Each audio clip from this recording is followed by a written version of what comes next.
નગરપાલિકાની કૃપાથી ચોમાસા પહેલા શહેરીજનોને ભુવાએ દર્શન આપ્યા. દર્શન પણ બરાબર સોસાયટીના પ્રવેશદ્વારની સામે જ આપ્યા. સવાલ એ છે કે ચોમાસા પહેલા શહેરની આ સ્થિતિ છે, એવામાં ચોમાસું શરૂ થયા બાદ કેવી સ્થિતિ થશે?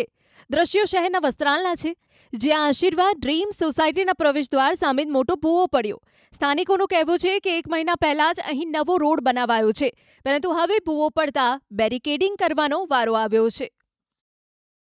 અમદાવાદના વસ્ત્રાલ વિસ્તારમાં અત્યારે હું છું ને વસ્ત્રાલ વિસ્તારમાં ખાસ કરીને જે સોસાયટી આવી છે આશીર્વાદ ડ્રીમ્સ, તેની બરોબર બહાર આપ જોઈ રહ્યા છો કે અહીં મસ્ત મોટો ભૂવો પડ્યો છે.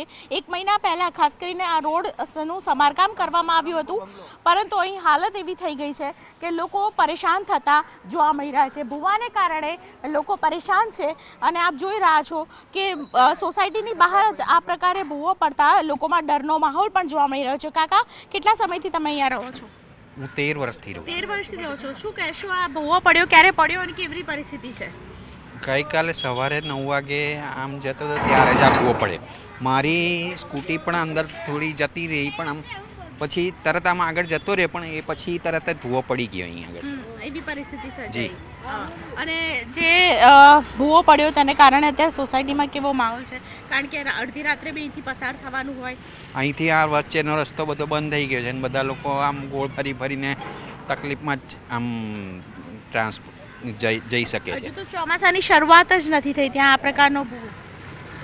કોર્પોરેશનની બેદરકારી ખરી બિલકુલ. કેમ કે આ દેખો તમારા સામે જ છે કે આ મેન રોડ ઉપર આવી રીતના ભૂવો પડે. આ તો ઠીક છે કે કોઈ વાહન કે કોઈ રાહદારીને કંઈ થયું નહીં તો હમણાં જાનહાનિ થઈ જતી ને.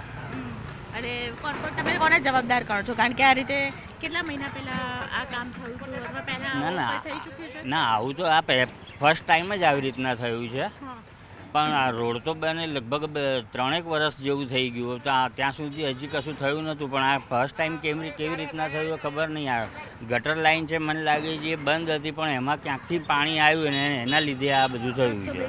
હા, તો જે પ્રકારે હજુ તો ચોમાસાની શરૂઆત જ નથી થઈ, ત્યાં કહી શકાય કે કોર્પોરેશનની બેદરકારી જ ગણી લો કે અહીં જે પ્રકારે રોડ બનાવવામાં આવ્યો તે રોડ છે તે બેસી ગયો. 1 મહિના પહેલાં જ આ રોડનું સમારકામ થયું અને એ પ્રકારની હાલત થઈ કે ભૂવો પડી ગયો છે.